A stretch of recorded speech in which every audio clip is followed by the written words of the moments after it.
Hello guys, welcome back to my YouTube channel. My name is Mannat. I hope कि आप सब ठीक होंगे। सो आज की वीडियो बहुत खास है उन लोगों के लिए जो लोग ऑस्ट्रेलिया का विजिटर वीज़ा एप्लीकेशन करना चाहते हैं, या ऑलरेडी एप्लीकेशन करी हुई है आपने लेकिन अभी आप रिजल्ट का वेट कर रहे हो, या फिर ऑलरेडी आपके पास अप्रूवल आ चुका है, विजिट वीज़ा आपके पास आ चुका है। अभी सबसे बड़ा जो क्वेश्चन आपके दिमाग में है वो ये है कि क्या ये वीज़ा कन्वर्ट हो सकता है, क्या मैं इसको वर्क परमिट में कन्वर्ट करवा सकता हूँ, अगर करवा सकता हूँ तो इसमें प्रोसेस क्या है, प्रोसेसिंग टाइम कितना लग जाएगा, डॉक्यूमेंट इसमें कौन कौन से लगेंगे, या इसमें आपकी कॉस्ट कितनी आ जाएगी, या what will be the scenario in which you can convert it into work permit. तो ये जो सारे क्वेश्चंस हैं जो आपके दिमाग में आ रहे हैं, तो इन सारे क्वेश्चंस के आंसर आपको आज की वीडियो में मिलने वाले हैं। सो वीडियो को लास्ट तक जरूर देखिए। सो चलिए वीडियो स्टार्ट करते हैं। सबसे पहले अगर मैं बात करूं कि इसमें प्रोसेस क्या है, तो अगर आप ऑस्ट्रेलिया मूव करने वाले हो, सोच रहे हो अभी मूव करने का, तो सबसे पहले इसमें आपका जो स्टेप रहेगा वो ये है कि आपने सबसे पहले स्पॉन्सर फाइंड आउट करना है। उसके बाद उस स्पॉन्सर की आपने एलिजिबिलिटी चेक करनी है।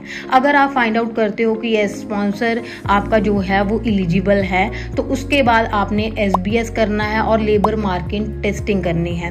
लेबर मार्केट टेस्टिंग में अगर आपको लगता है कि इनके पास ज़्यादा जो एम्प्लॉय हैं या जो कैंडिडेट्स हैं वो नहीं हैं, और yes you are the particular candidate जो कि इस जॉब के लिए, इस ऑक्यूपेशन के लिए पर्टिकुलर हो, तो उस केस में यस आप अप्लाई कर सकते हो। उसके बाद जो एम्प्लॉयर है आपका, उसकी तरफ से आपकी नॉमिनेशन होगी। नॉमिनेशन होने के बाद you are totally eligible to apply for work visa. So इसके बाद जो है आप ऑस्ट्रेलिया में रुक सकते हो।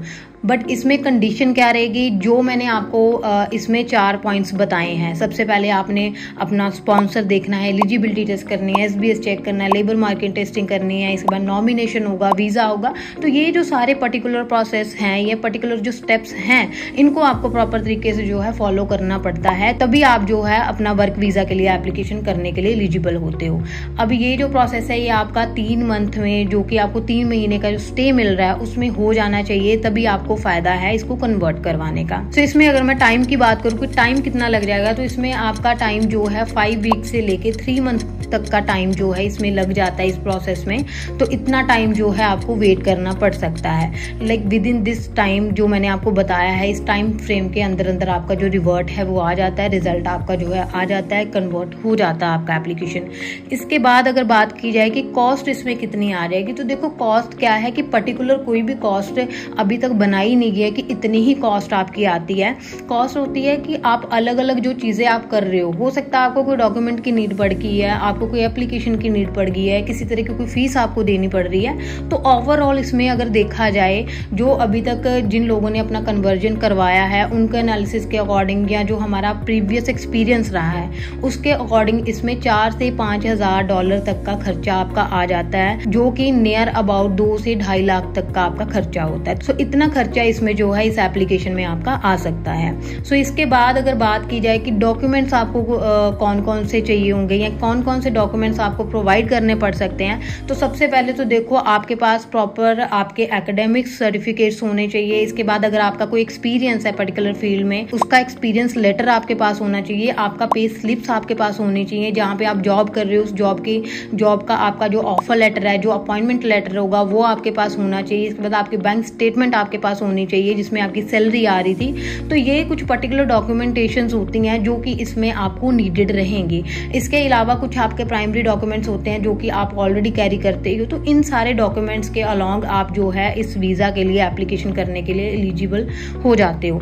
तो इसके बाद अब सबसे बड़ी जो चीज़ है वो ये है कि क्या हर वीज़ा जो है कन्वर्ट हो सकता है। तो देखो इसमें मैं आपको क्लियर कर देना चाहती हूँ कि वीज़ा एप्लीकेशन वही कन्वर्टेबल होगी जिसने जेन्युइन तरीके से अपना जो काम है वो करवाया हुआ है। अगर लेट्स से कि आपने काम किया हुआ है डेटा ऑपरेटर का, लेकिन आपकी प्रोफाइल में बताया गया है कि आप जो है किसी बैंक में मैनेजर हो, आप किसी होटल में मैनेजर हो, आप किसी बड़ी पोस्ट पे हो, आप कोई सॉफ्टवेयर इंजीनियर हो, तो वहाँ पे क्या हुआ कि जब भी आप इस वीज़ा को कन्वर्ट करवाते हो या फर्दर कोई भी प्रोसेस करवाते हो, लेट्स से क्या वर्क वीज़ा की बात करें, हम PR की बात करें, हम कोई अदर कोई प्रोग्राम की बात करें, तो जब भी किसी भी चीज़ की बात होती है तो उससे पहले जो प्रीवियस आपकी एप्लीकेशन है उसको प्रॉपर तरीके से चेक किया जाता है। तो कहीं भी अगर इंफॉर्मेशन आप जो प्रोवाइड कर रहे हो वो कहीं भी अगर मिसमैच होती है तो आपका फर्दर जो आप चीज़ करना चाहते हो, जो प्रोसेस करवाना चाहते हो, वो तो आपका नहीं होगा 101%। इसके अलावा जो वीज़ा आपके पास है उसको भी रद्द करने के चांसेस होते हैं। आपको मैं यही सलाह देना चाहूंगी कि अगर आप अपना विजिटर वीज़ा जो है इसको कन्वर्ट करवाना चाहते हो वर्क परमिट में,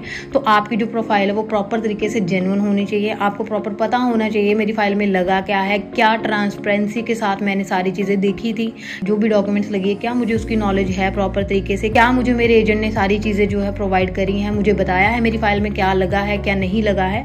तो ये सारी चीज़ों की जब तक आपके पास नॉलेज नहीं होगी फर्दर आप जाके कोई भी प्रोसेस जो है नहीं करवा सकते हो, चाहे वो आपका फिर वर्क परमिट हो, चाहे वो PR का प्रोसेस हो, बिकॉज इन चीज़ों में आपकी लीगली चीज़ें जो हैं सारी चेक होती हैं। तो जब भी आप एप्लीकेशन कर रहे हो इन चीज़ों का आपने ध्यान रखना है। अगर आप अपनी प्रोफाइल डिस्कस करना चाहते हो या अगर आप रिफ्यूज हो गए हो और अभी दोबारा सोच रहे हो री एप्लीकेशन करने का, तो आप मेरे साथ एक बार कॉन्टेक्ट कर सकते हो। Definitely I will try to sort every of your query so that कि आपकी जो भी क्वेरीज है मैं उनको क्लियर कर सकूं। Thank you so much.